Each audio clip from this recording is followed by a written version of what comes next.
were the successes and failures of 2023? Well, to separate the star performers from the must-do-betters, the race has graded all 10 Formula 1 teams based on their performance in the first half of the season. Our grading system is simple and inspired by school report cards. Each team will be awarded a letter grade from A to E, which reflects their overall level. Within that, there are 3 subdivisions, for example C+, C or C-, with the plus and minus, or absence thereof, reflecting the team's overall execution in terms of making the most of the machinery and producing even development across the half-season so far. And remember, we are grading teams for performance measured by expectations. That means a team expected to be at the back that's overachieving will get a better grade than a potential title challenger that's not producing the goods. Alfa Romeo. The Sauber-run Alfa Romeo squad came into the season aiming to push on towards the front of the midfield pack, but has regressed alarmingly. There have been occasions when the car has been genuinely quick, for example in Hungary where Zhou Guanyu qualified 5th, but they are few and far between. That Zhou's launch was ruined by a settings glitch that put the car into a safe start mode because he was on the brake pedal, also compromising teammate Valtteri Bottas' start, is symptomatic of a season where opportunities have also been missed. The car is good in the slow stuff, but still has a fast corner weakness despite changes over the winter and subsequent upgrades designed to improve that. It's also a little too draggy, meaning it hasn't been strong on the straights. Has gone backwards. E. Alpine. Alpine's on-track peaks have been as dramatic as its troughs, with a podium in Monaco and a top 3 finish in the Belgian sprint race, offset by disasters, like the race imploding shunt between its 2 drivers late in Australia and a horror show of an Azerbaijan weekend. It's been the quintessential Renault Works team experience so far in 2023. Sometimes Alpine looks like it's getting its act together, sometimes it looks utterly chaotic. There's so little consistency across all facets of this team, and it has had a hugely detrimental effect on how good its season has been. And that's considerably below average for a team that started the year bullishly setting the target of finishing 4th again while being closer to the top 3. It is nowhere near that goal, 134 points adrift in fact, while sitting a distant 6th in the championship. Underlining the on-track disappointment is the huge off-track overhaul, with a raft of senior leaders leaving. A team going nowhere fast, D-.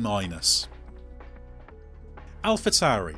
AlphaTauri has suffered more than most with the challenge of extracting performance from these ground effect cars across a wide range of ride heights. That's manifested itself in a car that's good in the fast stuff but struggles in slower corners.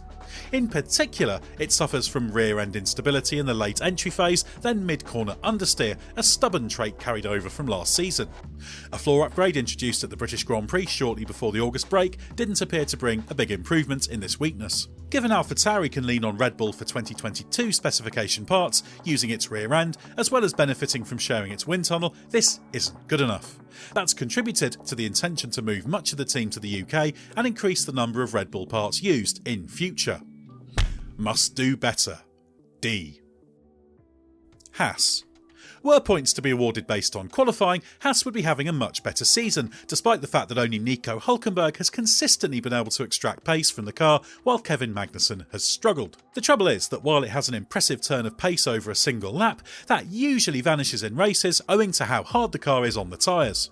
That appears to be the consequence of some mechanical characteristics inherited from technical partner Ferrari, along with some aerodynamic instability of its own making. That said, the American-owned team is nonetheless ranked in the same place in the Constructors' Championship as it was last year, and level on points with Williams ahead. So in terms of expectations, it would really only be expected to be in the middle of the midfield pack at best. Desperately needs race day improvements, C-. Ferrari. Ferrari has fallen well short of its title-chasing expectations and gone backwards since 2022. Qualifying is generally its strongest suit, although nothing like as brilliant as last year. The old weaknesses remain. Poor race pace, questionable reliability, strategic mistakes and driver errors have all hit Ferrari this year. Even in the context of falling short of challenging Red Bull, Ferrari has disappointed. It is probably the second fastest car on single lap pace, but is only 4th in the championship. And that's a big part of the frustration. On the plus side, there have been signs of progress with the upgrades introduced from the Spanish Grand Prix onwards. The team is confident this direction will yield a step forward next year, so there are some quietly positive signs that it is on the right trajectory. But we'll only be able to judge that for sure once the 2024 Ferrari hits the track. Until that happens and either proves Ferrari right or wrong, 2023 has to be considered a disappointment. Not quick enough, not sharp enough, C-.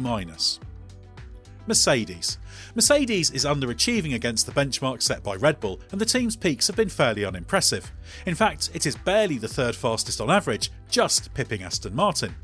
That means there's an argument for slapping Mercedes with a failing grade here, but expectation is only part of the process. Execution is a big part of things as well, and the fact is, Mercedes is still second in the Constructors' Championship as the combined package of car, team and driver lineup is outperforming teams with faster machinery. We can't give Mercedes a top grade, given it has misfired by being in a relatively similar position to last year and has such a big gap to Red Bull. This team being second best and fighting for regular podiums is a bang average return, and despite multiple false dawns overall, notably when it had a brief upturn in results after introducing its Monaco Grand Prix upgrade package that ditched the zero sidepod design, Mercedes hasn't made the required gains. Profoundly average, C. McLaren. If judgment of any team risks being swayed by recency bias, it's McLaren. Although the mid-season surge is relevant because it has addressed a significant underperformance earlier in the year, we need to judge the season as a whole. McLaren downplayed its expectations for the start of the season, but it would be too generous to say that means it was fine to be 6th or 7th best, which it was early on. Writing off the first part of the season doesn't buy you any grace in F1. The reality is a team like McLaren is expected to be a top 4 or top 5 contender, and it fell short of that before a massively successful upgrade transformed its car into a more consistently quick one, both in qualifying and race trim. McLaren is now about where it should be in the championship, hence meriting a C grade. But we boost it to a C+, given the general effectiveness of its execution and the fact it is even slightly overachieving by picking off some underperforming bigger guns in recent races. Great effort to recover from early woes, C+. Williams. Expectations were very low for Williams this season. It had the worst car of 2022 and ended the year shedding its team boss, technical director and head of aerodynamics. Going into the first race, lead driver Alex Albon admitted the team's analysis had it last after testing. What has followed has consistently surprised those in and outside the team, for Albon has been a regular lower points threat, with a couple of great peaks thrown in. Even though it's still capable of being the slowest on the grid, there's no doubt that the Williams FW45 is a better car than expected. It seems pretty well understood, and the team has generally been effective in maximising it, even if not every opportunity has been grasped.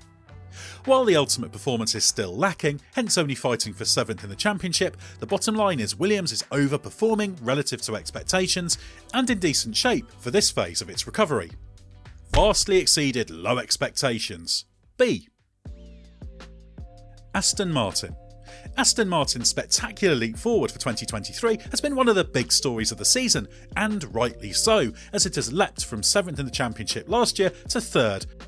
That represents a bigger leap forward than expected by the watching world, and Fernando Alonso made the most of it with a run of 6 podiums in 8 races. But in the last 4 races before the August break, its form dropped off as Aston Martin failed to keep pace with the development of its rivals. And despite what Alonso has suggested, the team doesn't believe the slight change to Pirelli tyre construction is the cause of that.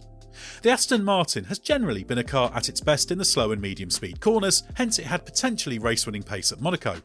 Improvements have been made to tackle its straight-line speed weakness and make its DRS more effective, while there have also been attempts to widen the setup window, given it has sometimes been difficult to get the car working on tracks with a wide range of corner speed profiles. The team promises plenty more upgrades to come and is determined to hit back. Largely excellent, but drop-off is concerning, A-. Red Bull. Save for missing out on pole position in Azerbaijan and Hungary, Red Bull has had a perfect season and won every single race, including the 3 sprints so far. The Red Bull RB19 is unique among the 2023 F1 cars in that it is able to produce good downforce across a wide range of ride heights, while also running with a compliant mechanical platform that allows the drivers to attack the curbs. That's down to it having grasped the interaction of aerodynamic characteristics of the ground effect floor, in particular the height of the Venturi tunnels, and mechanical platform through its suspension design, which features anti-squat and anti-dive characteristics. Add to that the fact that Max Verstappen has been outstanding, particularly in qualifying on days when front tyre warm-up struggles make life difficult, and you have one of the great packages of F1 history. Close to perfection, A+.